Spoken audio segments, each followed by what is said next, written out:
So for the past year, I've been having a really tough time with social media. My drawings have been flagged as inappropriate or explicit content. Even if it's just folded legs where you can't really see anything explicit, it's kind of crazy. That's had me thinking quite a bit about nudity in art. To allow social media algorithms to censor art, I think is a very dangerous path. Don't believe that these algorithms are able to replace human judgment. Also, this video is sponsored by Squarespace, but I'll tell you more about them later. For those of you who don't know, I do pencil drawings. I try to draw as realistically as possible and in a flattering way. That's maybe why some of the work has been flagged, but I think it goes beyond that. It got me thinking about my practice. Social media is super important for a lot of artists practicing today. It's one of the pillars of how people find our work, how patrons find us and collectors, and help us just maintain our careers. So the idea that nudity in art gets suppressed by social media starts to create a bit of an interesting problem for a lot of artists. This isn't a recent problem. This problem goes way back. Nudity and art are kind of joined at the hip.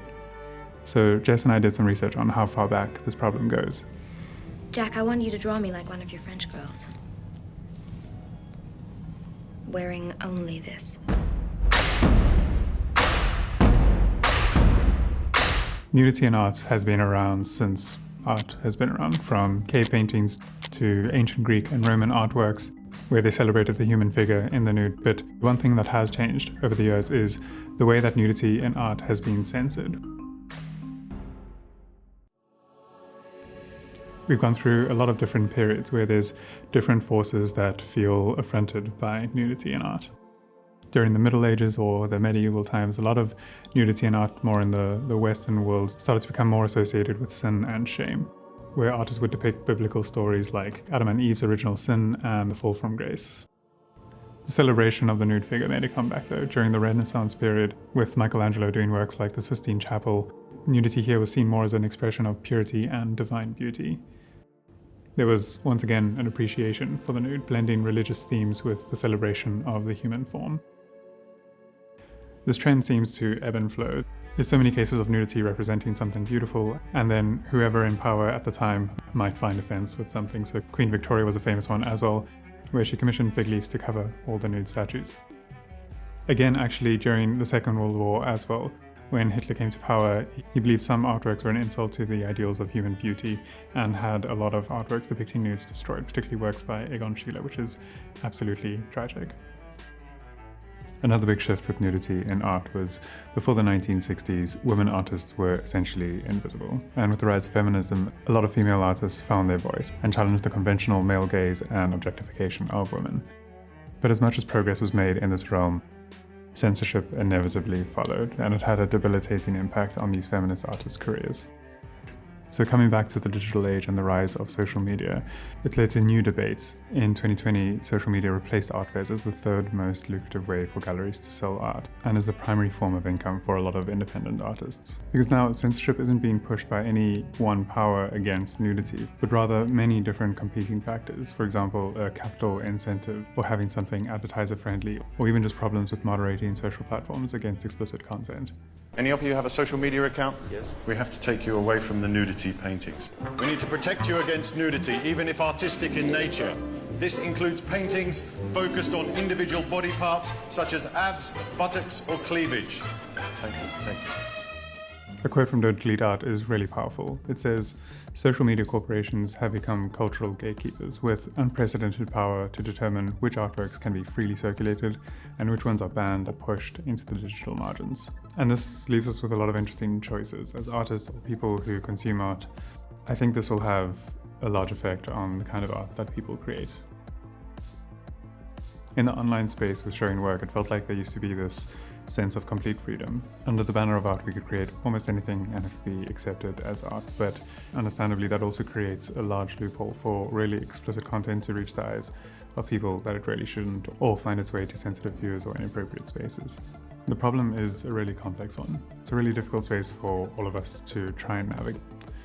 During the planning process for this video, I had the chance to sit down and speak to Olga Speaks, who is an art historian. She used to lecture art history at the University of Cape Town.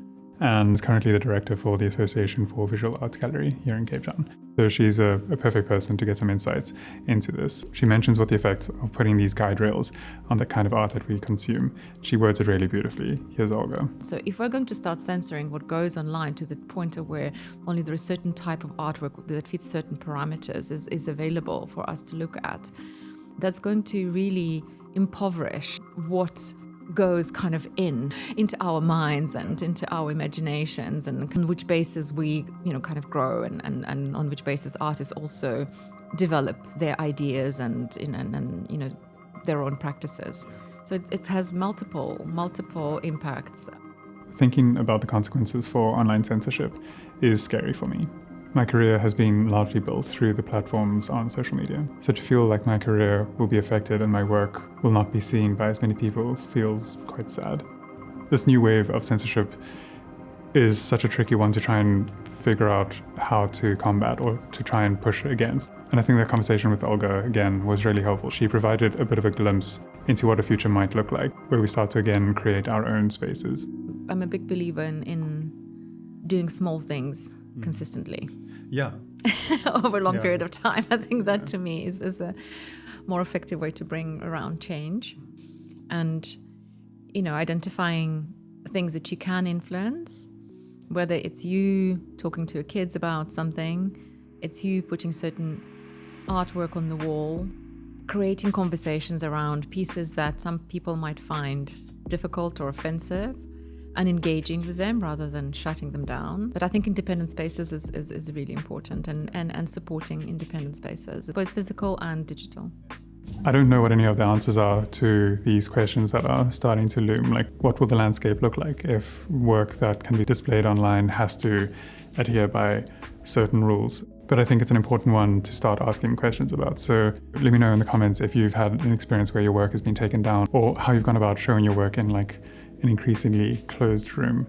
I think it can feel quite scary for a lot of us. Appropriately, part of the way that I maintain my drawing practice is through making these videos, sharing my techniques and teaching people, and also just discussing things that are happening in the art world that might affect us all.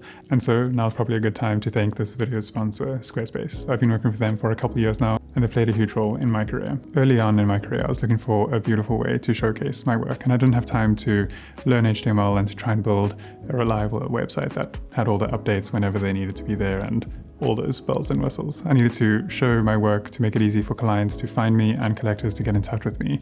And I found that Squarespace did that effortlessly. I never had to patch or upgrade anything. I could register a domain with them and set up an online store. And most importantly, I could design a portfolio and show my work the way that I wanted to. Also, every time I got stuck, their amazing support team helped me out instantly. So if you're looking at building a website, give Squarespace a try. And if you decide that you love them, use this offer code and get 10% off your first purchase. Let me know if you enjoyed this video. Leave a like if you did. It helps the channel out in a huge way. As always, thanks for the support, and I'll see you guys in the next one. Bye.